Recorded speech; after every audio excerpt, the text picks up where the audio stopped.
আজকে আমি যেই রেসিপিটা শেয়ার করব তোমাদের সাথে, দেখে নাও সেটা কি। চাউ চাউ ফ্রাই। যাদের জন্য বানিয়েছি, যারা কলেজে পড়ে, যেই বাচ্চারা স্কুলে যায়, মায়েদের খুব তাড়াহুড়া থাকে টিফিন বানানোর জন্য, তাদের জন্য আমি বানিয়েছি 10 থেকে 15 মিনিটের মধ্যে। কি করে বানিয়েছি রেসিপিটা তোমরা একবার দেখে নাও। আজ আমি তোমাদের সঙ্গে একটি ভিডিও শেয়ার করছি খাওয়ার, খুব জলদি ঝটপট। তার জন্য নিচ্ছি হচ্ছে ক্যাপসিকাম, পেঁয়াজ, গাজর, লঙ্কা, চাউ চাউ। প্রথমে আমি ক্যাপসিকাম কেটে নিলাম, তারপরে আমি একটা গাজর নিলাম, করলে খুব তাড়াতাড়ি হবে তোমাদের।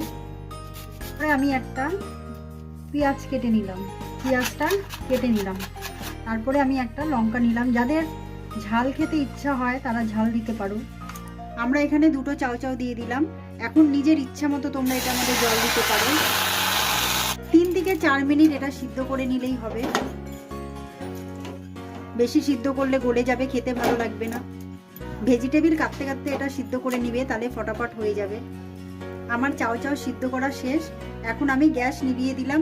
এদিকে আমার সবজি কাটাও শেষ হয়ে চাউ চাউটাকে জল ফেলে ঠান্ডা জলে ঠান্ডা করে নেব, যাতে একটার গায়ে একটা না লাগে। এখন আমি জল ঝরে নিচ্ছি, ঠান্ডা জল দিয়ে দিলাম। আমার চাউ চাউ সিদ্ধ শেষ, রেডি হয়ে গেছে। যতক্ষণ আমি সিদ্ধ করেছি ততক্ষণ আমি টমেটো কেটে নিয়েছি, ক্যাপসিকাম কেটে নিয়েছি, গাজর, লঙ্কা যেটুকু তোমাদের লাগবে সেটুকুই দেবে। পেঁয়াজটা দিতেই হবে, পেঁয়াজ না দিলে স্বাদ আসবে না। বসে কড়াই গরম হওয়ার পরে তেল দিলাম। এটার জন্য তোমরা সাদা তেল ইউজ করতে পারো, সাদা তেল সব থেকে ভালো হয়। তারপরে আমি দিচ্ছি পেঁয়াজ, তারপরে আমি দিলাম ক্যাপসিকাম, কিছুটা ভেজে নিলাম। এরপর আমি দিলাম গাজর কুচি। এটা কিছুক্ষণ ভাজতে হবে, যতক্ষণ পেঁয়াজটা বাদামি কালার না হচ্ছে ততক্ষণ তোমরা এটাকে ভালো করে নাড়াচাড়া দিয়ে ভাজবে। গ্যাসের স্টিম মিডিয়াম করে দিবে, যাতে পুড়ে না যায়, ভালো মতো জিনিসটা ভাজা হয়, না হলে খেতে ভালো লাগবে না। আমার এটা হালকা ব্রাউন কালার হয়ে গেছে। এবার দিব আমি টমেটোর কুচি আর লঙ্কা কুচি। এটা দিয়ে নাড়াচাড়া করব। নাড়াচাড়া করে দেখো, আমি এটার মধ্যে 2 রকম মশলা ব্যবহার করছি, হলুদ আর নুন, কারণ এটা মশলা ছাড়া। আমি এখন দিব এটার মধ্যে 1 চামচ থেকে 1.5 চামচ নুন, তারপরে দিব হলুদ। এখানে ভালো করে নাড়াচাড়া করব, যাতে সম্পূর্ণ জিনিসটা সুন্দর করে। স্টিমটা বাড়িয়ে দিলাম যাতে হলুদ লবণ সব কিছুর সঙ্গে মিক্স হয় ভালো করে। আমার ভাজা হয়ে গেছে, এখন আমি স্টিমটা কমিয়ে দিব। তারপরে আমি দিব চাউ চাউ দিয়ে ভালো করে এটাকে নেড়ে চেড়ে দিব, যাতে চাউ চাউর গায়ে সম্পূর্ণভাবে সব কিছু মিক্স হয়ে যায়।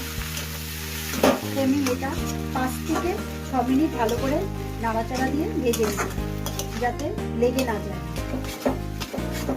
এটার মধ্যে আমি কোনো মশলা ব্যবহার করিনি, না সোয়া সস না কোনো কিছু দিয়েছি, যাতে চটজলদি তারা কলেজে যাও, অফিসে যাও, তাদের জন্য এটা সব থেকে বেটার, যাতে 10 থেকে 15 মিনিটের মধ্যে হয়ে যায়। দেখো এটা হয়ে গেছে, কালারটা একটু চেঞ্জ হয়ে গেছে, হওয়ার পরে একটা সুন্দর কালার হয়ে গেছে, লাল লাল ধরনের। তোমরা দেখলেই বুঝতে পারবে যে এটা আমরা আর কিছু নতুনের মধ্যে বানিয়ে দেব। চাউমিন রেডি, তোমরা দেখো। এবার আমি স্টপ করব। এখন আমরা নামিয়ে নিলাম।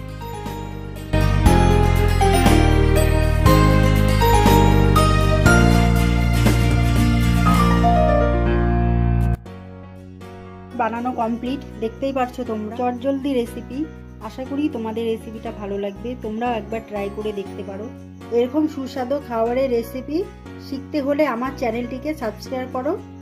কমেন্ট করে জানাও রেসিপিটা তোমাদের কেমন লাগলো, আর যদি ট্রাই করো তোমরা সেটাও জানাও। ভিডিওটা ভালো লাগলে প্লিজ লাইক করো। যদি ভিডিওটা ভালো লাগে তোমরা বন্ধু, ফ্যামিলি বা আত্মীয় স্বজনের সঙ্গেও শেয়ার করতে